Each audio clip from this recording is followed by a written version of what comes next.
السلام علیکم ورحمۃ اللہ وبرکاتہ۔ دیوالی کے موقع پر جو جادوگروں کے ذریعے چھوڑے جاتے ہیں، جیسے کہ مٹکی کا جادو، جھاڑو کے ذریعے اور بھی طرح طرح کے جادو ہیں جو جادوگروں کے ذریعے انسانوں کو تکلیف پہنچانے، نقصان پہنچانے کے لیے چھوڑے جاتے ہیں۔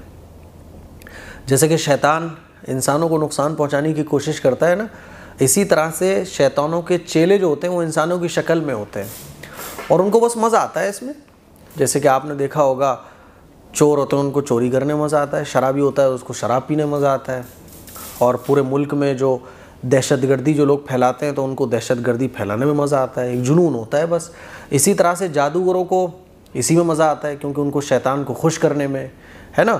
تو اس طرح کے جو جادو ہوتے ہیں، تو جو مسلمان بالکل الگ ہیں ان کو تو کوئی پرابلم نہیں ہوتی ہے، بھائی ایک طرف غیر مسلموں کی کالونی ہو گئی، ایک طرف مسلمانوں کی کالونی ہو گئی، تو کوئی مسئلہ ہی نہیں ہے۔ لیکن جہاں ملی جلی آبادی ہے، یعنی غیر مسلموں کے بیچ میں مسلمان رہتے ہیں اور اس طرح کا، یا ایسے علاقے میں رہتے ہیں کہ جہاں اس طرح کے کام ہو رہے ہوتے ہیں، جادو ٹونے ٹوٹکے وغیرہ کے، تو کہیں نہ کہیں ایک ڈر والی فیلنگ آ جاتی ہے نا، کہ یار کہیں ایسا نہ ہو کچھ جادو وغیرہ لگ جائے۔ پریگننٹ جو خواتین ہوتی ہیں وہ بھی گھبرا رہی ہوتی ہیں۔ تو میں 2-3 باتیں ہیں جو آپ لوگوں سے عرض کرنا چاہتا ہوں، انشاءاللہ جادو کا کوئی اثر آپ لوگوں پر نہیں ہوگا۔ پہلی بات تو یہ سمجھ لو کہ ہمیں اور آپ کو یہ یقین بنانا ہے کہ اللہ کے علاوہ کوئی طاقت نہیں ہے۔ اللہ سپر پاور ہے، اللہ ہی طاقت والے ہیں، اللہ ہی قدرت والے ہیں، اور ایک ایمان والے کا تعلق اللہ کے ساتھ ایسا ہونا چاہیے کہ اللہ کی مرضی کے بغیر کچھ نہیں ہوتا۔ یہ دنیا کی طاقتیں مچھر کے پر کے برابر حیثیت نہیں رکھتی اللہ کی طاقت کے سامنے۔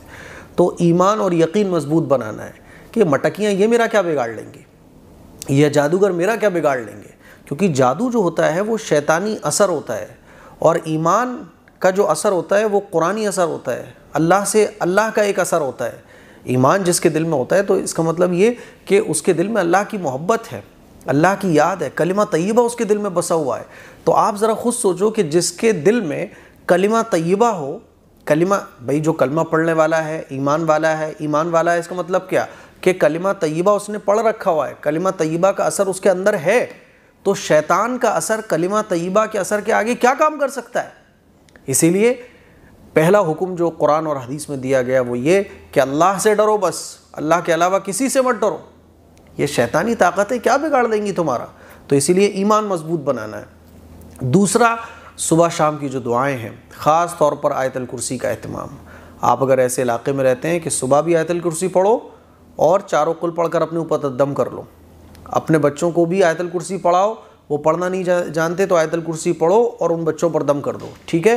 مغرب کی نماز جب ہو جائے تو مغرب کے بعد آپ بسم اللہ کر کے اپنے دروازے کو لاک کر دیں، بچوں کو باہر مت جانے دیں۔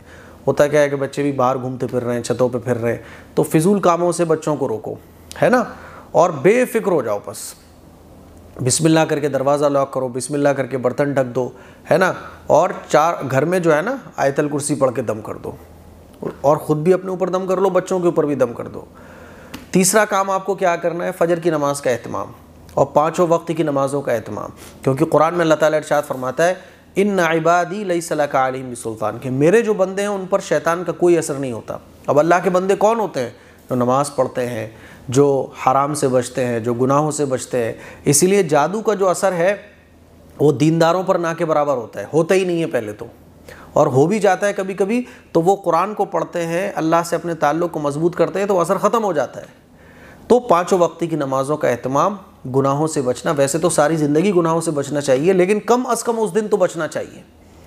پریگننٹ خواتین کو چاہیے کہ وہ چھتوں پر بلا وجہ نہ جائیں، اللہ کی عبادت میں لگیں، قرآن مجید کی تلاوت کریں۔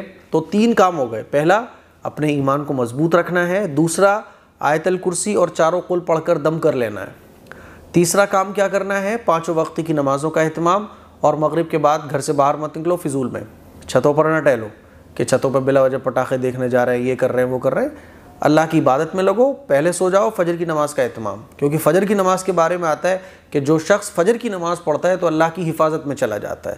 اب جو اللہ کی حفاظت میں چلا جائے اس پہ شیطان کیا اثر کرے گا؟ تو یہ 3 کام آپ کو کرنا ہے، انشاءاللہ کوئی مٹکی وٹکی کے جادو کچھ بھی نہیں کر سکتے۔ یہ شیطانوں کی کیا مجال کہ ہمارا کچھ بگاڑ سکتے، سمجھ رہے ہو؟ شیطان کی طاقت تو ذرا سی ہے، کلمہ طیبہ کی طاقت بہت بڑی ہے، اسی لیے ایمان مضبوط کرو اور اپنے دل میں یہ فیلنگ لے کے آنی ہے.